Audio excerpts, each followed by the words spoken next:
अस्सलामुअलैकुम, welcome to my channel. 3 लोग हमेशा परेशान होते हैं, मददगार, वफादार और दिल का साफ। हज़रत अली रज़ी अल्लाह तआला अन्हु ने फरमाया कि सुबह का आगाज़ सदक़े से किया करो, क्योंकि मुसीबत सदक़े से आगे कदम नहीं बढ़ाती। अल्लाह सदक़े की वजह से 70 बीमारियों को दूर फरमाता है।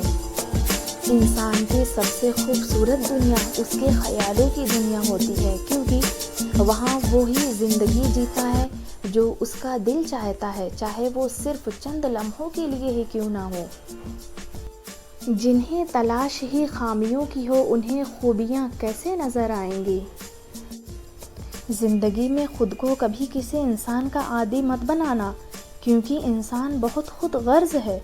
जब आपको पसंद करता है तो आपकी बुराई भूल जाता है, और जब आपसे नफ़रत करता है तो आपकी अच्छाई भूल जाता है।